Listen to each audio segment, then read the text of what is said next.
It's the time of year when students are returning to classrooms across West Virginia, and the school day starts with the Pledge of Allegiance. This video series we call "And Justice for All" is taken from those last few words of the pledge, that as Americans we strive to ensure that all have equal rights under the law. This year, 2020, is particularly important because we celebrate the 100th anniversary of an important step in fulfilling that promise when the 19th Amendment was added to our U.S. Constitution through the ratification process in 1920. The push for women's suffrage, that is, a woman's right to vote, actually started decades earlier, and a first draft of the 19th Amendment was authored in 1878 by Susan B. Anthony and Elizabeth Cady Stanton. It was on May 21st, 1919, the United States House of Representatives passed the proposed 19th Amendment, and 2 weeks later, the Senate followed. The process then shifted to the states.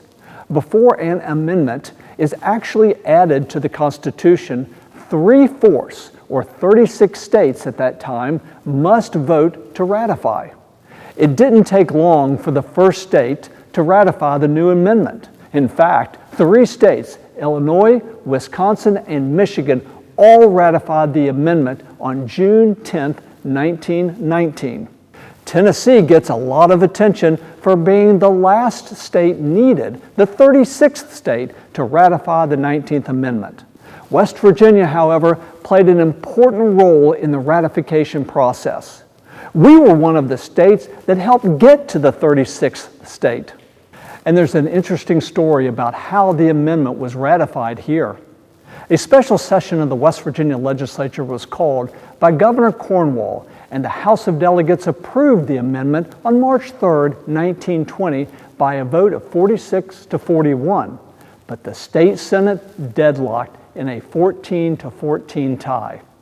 One state senator was not present at the start of the special session. Senator Jesse Block was vacationing at that time in California.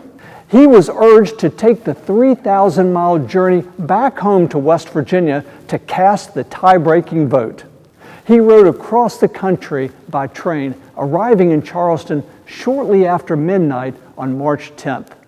After a few hours of sleep, Senator Block walked into the Capitol and cast the critical tie-breaking vote needed to make West Virginia the 34th state to ratify the 19th Amendment.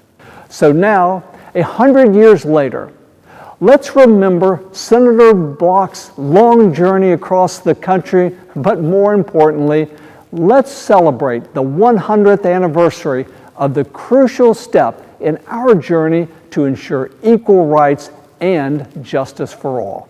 Thank you for watching.